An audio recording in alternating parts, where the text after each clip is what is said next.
Bonjour, nous voici encore sur notre chaîne YouTube Leadership Training avec la 4e leçon. Nous voulons parler d'un sujet qui est très intéressant.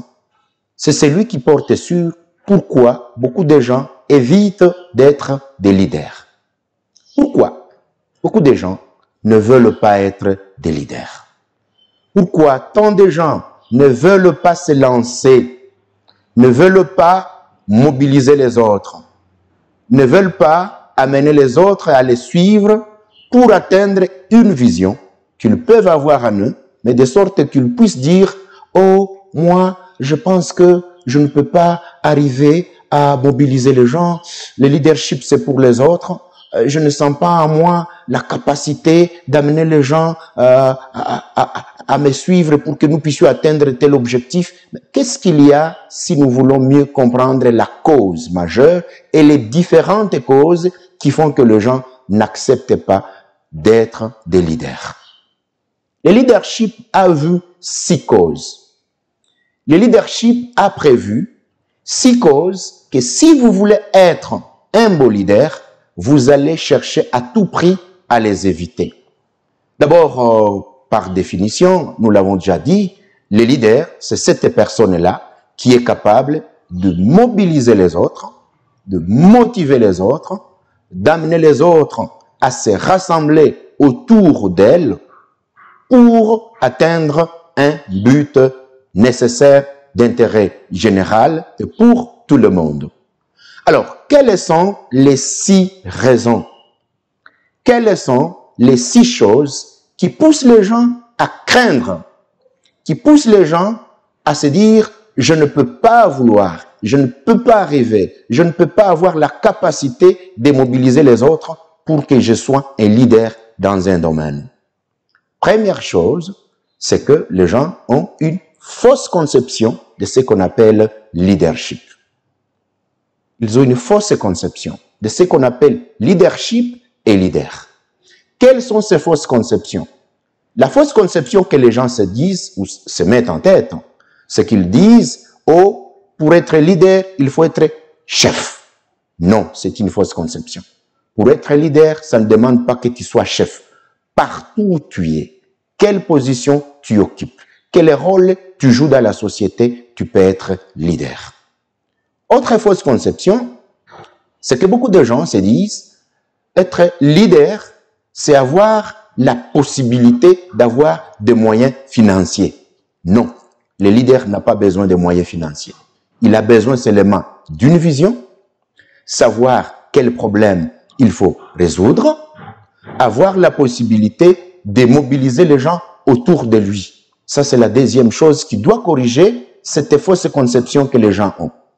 Troisième fausse conception que les gens ont dans eux, pour qu'ils craignent le leadership, ils craignent d'être des leaders, c'est qu'ils se disent, être leader, il faut que je puisse avoir le travail en politique.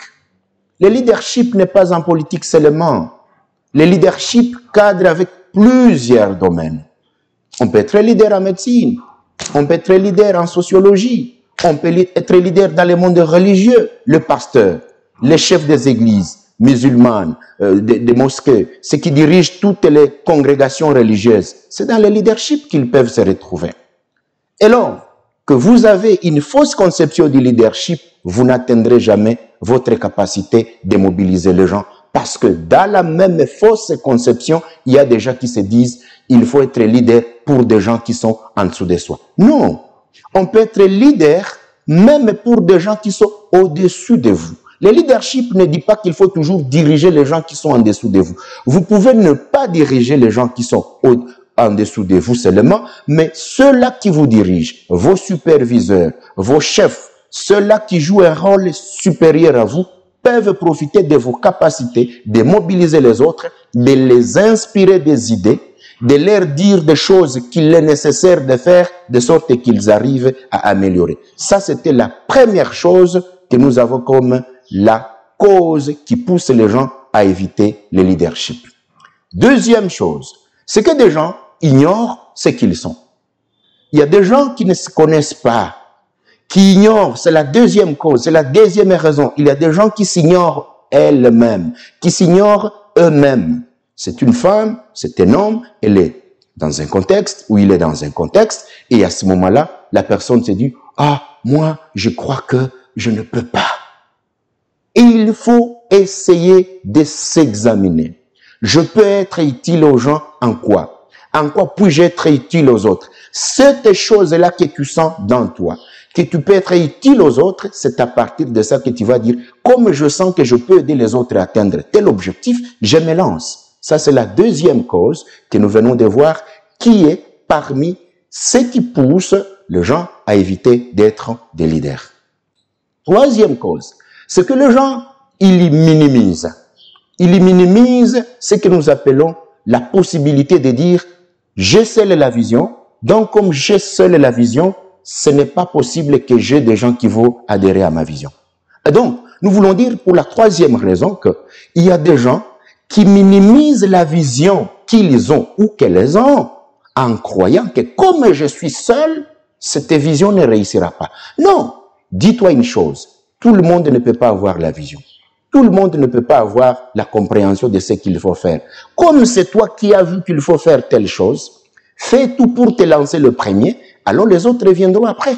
Donc, la troisième raison, comme je vais le dire encore, c'est que les gens qui ont la vision, les premiers, ou les premiers à avoir la vision, disent en elles-mêmes ou en eux-mêmes en disant « je suis seul, je ne pourrai pas atteindre cet objectif ». Non, tu es le seul.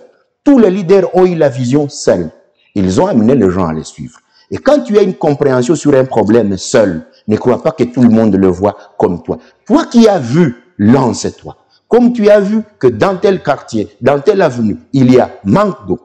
Comme tu as vu, dans telle situation, il faut qu'on apporte une solution. C'est toi qui as vu, lance-toi, informe les autres de ses besoins. Et puis tu verras comment les gens vont suivre ton idée.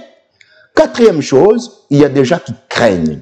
C'est un problème de la peur.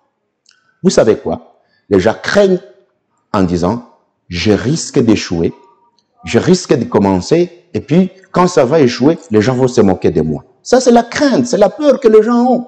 Ils disent, je risque de commencer mal et finir mal, et puis les gens vont se moquer de moi. Voici la solution à ce quatrième problème. La solution, c'est celle-ci. Sois intègre, agis bien, travaille bien. Si ta mission, si ton initiative échoue, on ne va pas se moquer de toi.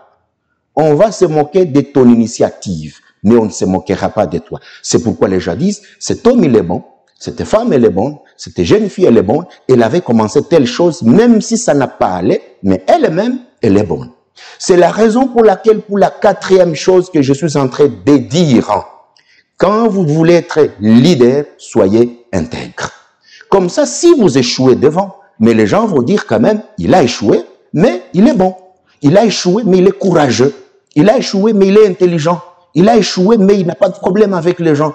Il a échoué, mais c'est un cerveau quand même. Et c'est la raison pour laquelle ne craignez pas l'échec, mais plutôt lancez-vous. N'ayez pas peur de l'échec. Tous les leaders qui ont réussi ont commencé par des échecs. Et c'est en corrigeant les échecs qu'ils sont parvenus à la réussite. Cinquième chose, il y a des gens qui manquent la confiance en elles-mêmes. Qui manquent la confiance en eux-mêmes. Qu'est-ce qui signifie manquer la confiance en soi-même? Manquer la confiance en soi-même, c'est cette capacité de croire que on n'est pas fort pour arriver à réaliser un résultat. Vous voulez commencer un business, vous dites, ah, je ne peux pas arriver d'être un riche.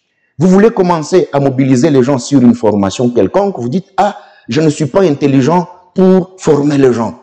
Vous voulez commencer, par exemple, une initiative d'agriculture, d'élevage, de pêche, pour que vous commenciez à mobiliser tous les paysans du village à adhérer à votre vision, pour qu'après, vous puissiez avoir une grande production de poissons, de tout ce qu'on peut dire. Vous dites, ah, comme moi-même, je n'ai pas trop étudié, comme moi-même, je n'ai pas fait l'agriculture, je suis médecin, comme moi-même, je fais la sociologie, je ne suis pas juriste. Non, la confiance en soi-même, c'est-à-dire quoi? Vous savez que vous pouvez développer votre idée.